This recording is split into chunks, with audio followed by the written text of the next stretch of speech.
تین کیٹیگریز اللہ تعالیٰ نے جنت میں دکھائی ہیں۔ ان الابرار یشربون من کاس کان مزاجھا کافورا، نیک لوگ خود ڈال کے پئیں گے، خود اٹھا کے کھائیں گے۔ یہ ہے بوفے سسٹم، بوفے لگا ہوتا ہے نا، آپے پاؤ تے آپے کھاؤ تے آپے پیو، تو یہ ایک بوفے سسٹم والی جنت ہے کہ جنتی ڈالتے ہیں پیتے ہیں۔ ایک اس سے اوپر وی آئی پی جنت ہے، یسقون فیہا کاسا کان مزاجھا زنجبیلا، کہ وہاں وہ بوفے سسٹم نہیں ہے، وہاں سرونٹ سسٹم ہے، نوکر۔ یہاں تو آپ کے پاس نوکر ہوتے ہی نہیں نا، تو بڑے سے بڑا مالدار بھی بیچارہ آپ پہ ہی موٹر صاف کر رہا ہوں، آپ پہ ہی میٹ صاف کر رہا ہوں، آپ پہ ہی پیٹرول پا رہا ہوں۔ تو کئی سال پرانی بات ہے، ایک نوجوان نے مجھے اپنی گاڑی میں بٹھایا، یہیں تمہارے انگلینڈ، مجھ سے کہنے لگا مولانا یہ 2.5 لاکھ پاؤنڈ کی گاڑی ہے۔ میں نے کہا اس کے میٹ کون دھوتا ہے؟ کہا ہم خود ہی دھوتے ہیں۔ میں کہا ساڑی سزوکی تھوڑے کول چنگی ہے، ساڈا ڈرائیور دھوندا ہے سارے۔ تو یسقون فیہا کاسا کان مزاجھا زنجبیلا، ایک وی آئی پی جنت ہے جہاں پلانے کے لیے نوکر ہوں گے، جہاں پلانے کے لیے فرشتے ہوں گے، جہاں پلانے کے لیے جنت کی لڑکیاں ہوں گی۔ میرے نبی کا فرمان ہے جنت کی لڑکی 7 سمندر میں تھوک ڈالے۔ میرے کتنے سمندری سفر ہوئے، ہر سفر میں میں یہ حدیث یاد کرتا ہوں تو پاگل ہو جاتا ہوں۔ سمندر 100 سمندر میں جنت کی لڑکی تھوک ڈال دے تو میرے نبی کا فرمان ہے سارے سمندر کا پانی شہد سے زیادہ میٹھا ہو جائے گا۔ لکان ماؤہ احلی من العسل، وہ کیا چیز ہے؟ سورج کو انگلی کے فنگر ٹپ دکھا دے تو سورج اللہ کی قسم نظر نہیں آئے گا، جیسے سورج کے سامنے ستارے غائب ہو جاتے ہیں، چہرہ نہیں، صرف فنگر ٹپ کے سامنے سورج غائب ہو جائے گا تو اس کا چہرہ کیسا ہوگا، اس کا ہاتھ کیسا ہوگا؟ بِأَيِّ بَنَانٍ تُعَاطِيهِ، میرے نبی کا فرمان، کن ہاتھوں سے تمہیں پیش کرے گی جام کہ اس کی انگلی کا ایک فنگر ٹپ سورج کو دکھا دو، سورج نظر نہ آئے، وہ پیش کرے گی۔ اور اس کے جسم پہ 100 جوڑے ہوتے ہیں، ایک جوڑا نہیں ہوتا، 100، اور ہر جوڑا دوسرے جوڑے میں نظر آتا ہے، اور اس کے جوڑوں کے اس کا جو فراق ہوتا ہے، اس کا جو لہنگا ہوتا ہے، وہ 3 میل کے دائرے میں گھوم رہا ہوتا ہے، 3 میل کے دائرے میں۔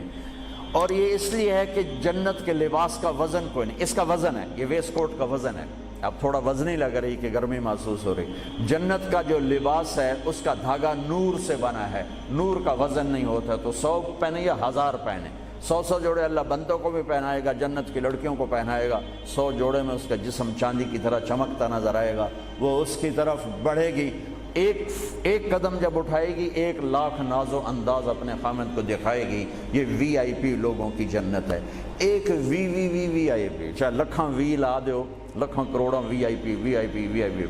ایک سب سے بڑی جنت ہے جس میں سارے غریب لوگ ہوں گے، مالدار بھی ہوں گے بس تھوڑے، غریب زیادہ ہوں گے، ریڑھی والے، تانگے والے، رکشے والے، ٹھیلے والے، وہ سب سے وی آئی پی جنت میں ہوں گے کہ وہاں جو پلانے والا ہوگا، نہ حور، نہ خادم، نہ فرشتے، نہ بیگم، نہ بیوی، نہ نوکر، وہاں پلانے والا اللہ خود ہوگا۔ وَسَقَاهُمْ رَبُّهُمْ شَرَابًا طَهُورًا، وہاں پلانے والا خود میرا رب ہوگا، میرا اللہ ہوگا، میرا اللہ ہوگا۔ اور جنت کا ایک چشمہ، اس کا نام ہے تسنیم، ایک دریا تسنیم، باقی سارے دریا چشمے زمین پر چلتے ہیں، جو تسنیم ہے وہ زمین پر نہیں ہے، وہ ہوا میں چلتا ہے۔ تسنیم کہتے ہیں سنام ہوتی اونٹ کی کوہان، ایسے تو وہ پانی یوں چلتا ہے، یوں چلتا ہے، یوں چلتا ہے، اور ہوا میں چلتا ہے، ہوا میں نہ ادھر گرتا ہے نہ ادھر گرتا ہے۔ سبحان اللہ، پتہ نہیں کیا چیز اللہ نے بنائی۔ جب وہ چاہے گا، تسنیم سب سے اعلیٰ درجے کی شراب ہے جنت کی، سب سے اعلیٰ درجے کی شراب تسنیم ہے، جو اللہ جنت الفردوس والوں کو خالص پلائے گا، نیچے والوں کو ہمیں تھوڑا جا قطرے 2 قطرے ڈال کے دے گا۔ وہ ہوا میں اڑتا ہوا چشمہ ہے، اور ایسا حسین ہے، ایسا وہ دل فریب ہے کہ اس کو بیٹھ کر دیکھنا چاہے گا تو ہزاروں سال دیکھنے میں مست ہو جائے گا، پینا اس کے بعد کی چیز ہے۔ تو میرا رب وہاں خود پلانے والا ہے، میرا رب میرے نبی پاک صلی اللہ تعالی علیہ وسلم ایک خوبصورت زندگی لے کر آئے، اور جنت کی چابی اس کے ساتھ لے کر آئے کہ اگر دنیا اور آخرت کو جنت بنانا ہے تو میرے نبی کے طریقے پر آ جاؤ۔ پاسپورٹ بن گیا، ویزا لگوا لو، ویزا محمدی سٹیمپ کرواؤ اور سیدھے مرتے ہی جنت میں چلے جاؤ، یہاں بھی مزے وہاں بھی مزے۔ میرے نبی کی زندگی ایک خوبصورت نمونہ ہے. ایک حدیث سنا کے میں بات ختم کرتا ہوں. ایک حدیث آپ آج مجھ سے لے لیں، ساری زندگی خوبصورت ہو جائے گی. صرف ایک حدیث سناؤں گا، ایک، اور پوری زندگی میں رنگ بھر جائے گا، پوری زندگی میں رنگ بھر جائے گا. صرف ایک حدیث. میرے نبی نے فرمایا اربع اذا كانت فيك لا يضرك ما فاتك من الدنيا اربع من كن فيه ما ضره ما فاته من الدنيا. میرے نبی نے فرمایا 4 باتیں مجھ سے لے لو. چلی نہیں 4 سوکھا کام ہے. فرمایا میرے نبی نے صرف 4 گلاں میرے کو لے لو تو موجاں کرو ویمبلے وچ بھی تے جنت وچ. صرف 400 نہیں، 4000 نہیں، 50 نہیں، 100 نہیں، 10 نہیں، 4. کہا میری امت 4 باتیں مجھ سے لے لو، موج کرو، جہاں مرضی رہو موج کرو، موج ہی موج. کہا یا رسول اللہ، ارشاد فرمائیں. آپ نے فرمایا صدق حدیث، ہمیشہ سچ بولنا، جھوٹ نہ بولنا. ساڑھے تو پہلے تے کلی اڑ گئی نا، وکٹ ہو گئی، کیچ آؤٹ نہیں، وکٹ. میرے نبی نے فرمایا صدق حدیث، سچ بولنا، جھوٹ نہ بولنا.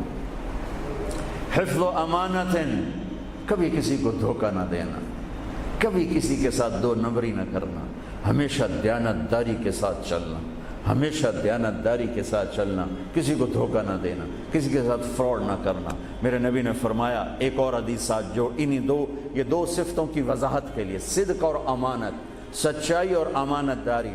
آپ سب ماشاءاللہ جانتے ہیں کہ ہمارے نبی کو کافروں نے جو ٹائٹل دیا وہ صادق اور امین کا دیا. اگر آپ مجھ سے سوال کریں اسلام کو 2 لفظوں میں سمجھاؤ تو میرے پاس جو 2 لفظ ہیں وہ علماء نے بتائے ہیں، سچائی اور امانت داری، دیانتداری.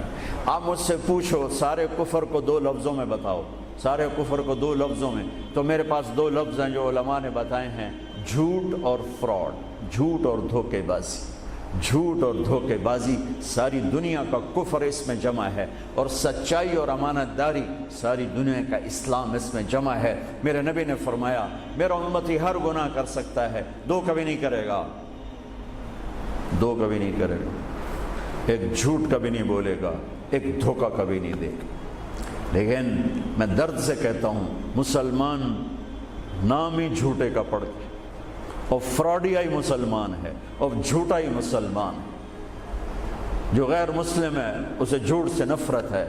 ہم کلمہ پڑھنے والے رج کے ٹکا کے جھوٹ بولتے ہیں، ٹکا کے دھوکہ دیتے ہیں. جسے موت ہے ہی نہیں، یا موت کے بعد کوئی پوچھنے والا نہیں ہے. تو میرے نبی نے فرمایا 4 باتیں بتا کے جا رہا ہوں. آپ نے فرمایا میں وہی 4 باتیں اپنے نبی کی بتا کے جا رہا ہوں. سچائی، امانت داری، جھوٹ نہیں بولنا، دھوکہ نہیں دینا. تیسری بات حسن و خلیقت، اپنے اخلاق اچھے رکھو، اپنے اخلاق اچھے رکھو. معاف کرنا بھی سیکھو، معافی مانگنا بھی سیکھو، درگزر کرنا بھی سیکھو، اور جھکنا بھی سیکھو. سخاوت سیکھو، محبت سیکھو، دلداری سیکھو، تواضع سیکھو، عاجزی سیکھو، خدمت سیکھو، لوگوں کے سامنے بچھنا جھک جانا سیکھو. اکڑنے والے ٹوٹ جاتے ہیں، بچھنے والے کامیاب ہو جاتے ہیں. جس شاخ پہ پھل ہوتا ہے وہ نیچے جھک جاتی، جو شاخ خالی ہوتی ہے وہ اوپر کھڑی ہوتی. تو تیسری بات فرمائی اخلاق ٹھیک کرو. سارے اخلاق کا ایک جملہ بتا دیتا ہوں، سارے اخلاق کا ایک جملہ بتا دیتا ہوں. میرے نبی کا فرمان احسن الی من اساء الیک، جو تمہارے ساتھ برا سلوک کرے تم اس کے ساتھ اچھا کرو. ایک جملہ. برے کے ساتھ برا بننا یہ کون سی بڑی بات ہے؟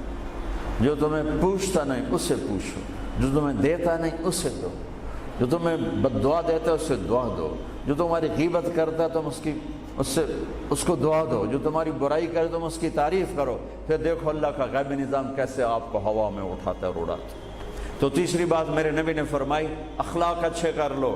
چوتھی بات میرے نبی نے فرمائی، چوتھی بات آخری بات، عفت فی طعمت، عفت فی طعمت، جہاں مرضی رہو رزق حلال کماؤ، حلال روٹی کماؤ، حرام نہ کماؤ، حلال کماؤ، حرام نہ کماؤ. کہ رزق حلال ایسی دولت ہے میرے نبی کی مجلس میں ایک صحابی بیٹھے تھے، سعد بن معاذ۔ آپ کی نظر ان کے ہاتھوں پر پڑی تو وہ بڑے سخت جیسے مزدوروں کے ہاتھ ہوتے ہیں، لوہے کی طرح۔ تو آپ نے ان سے پوچھا، سعد یہ تیرے ہاتھوں کو کیا ہوا ہے؟ کہ یا رسول اللہ میں بچوں کے لیے روٹی کماتا ہوں اور اس کے لیے دہاڑی کرتا ہوں، مزدوری کرتا ہوں، تو اس سے میرے ہاتھ سخت ہو گئے ہیں، تو آپ مجھے دیکھو۔ آپ نے ان کا ہاتھ پکڑا اور ایسے بوسہ لیا سب کے سامنے اور فرمایا بچوں کو حلال کھلاتے ہوئے، حلال حلال، شراب بیچ کے نہیں، جوا چلا کے نہیں، بچوں کو حلال کھلاتے ہوئے جو ہاتھ ایسے ہو جاتا ہے اس پر دوزخ کی آگ حرام ہو جاتی ہے۔ ایک حدیث بھائیو لے لو، میں لے لوں، میں بولنے والا بھی محتاج ہوں، آپ لے لیں، آپ سننے والے بھی محتاج ہیں۔ اللہ کی قسم دنیا بھی ہماری بن جائے گی، آخرت بھی بن جائے گی۔ تبلیغ کا کام ان خوبصورت صفات کو سیکھنے کی محنت ہے۔ آپ سب سے گزارش کرتا ہوں کہ اور زیادہ نہیں تو مہینے میں 3 دن ضرور آپ جایا کریں تبلیغ کے ساتھ، انشاءاللہ اس سے آپ کو بہت فائدہ ہوگا، بہت خوبصورت زندگی نصیب ہوگی۔ اور آخری بات یہ کہتا ہوں، اگر آپ کسی سے لڑے ہوئے ہیں تو اٹھ کے صلح کر لیجیے۔ اچھے 4 باتوں میں ایک بات ہے اچھے اخلاق، اور اچھے اخلاق والا کسی سے لڑ کے بیٹھ نہیں جاتا، اس سے راضی ہو جاتا ہے، اس کو راضی کر لیتا ہے۔ اگر آپ جہاں انسان رہتے ہیں وہاں جھگڑے بھی ہوتے ہیں، کسی سے آپ ناراض ہیں تو معافی مانگ لینا، معاف کر دینا، تو اللہ آپ کے پچھلے سارے گناہ معاف کر دے۔ اور میاں بیوی آپس میں لڑے ہوئے ہوں اور وہ آپس میں صلح کر لیں تو یہ صلح اللہ کو اتنی پسند ہے کہ اللہ دونوں میاں بیوی کے پچھلی زندگی کے سارے گناہ معاف کر دے۔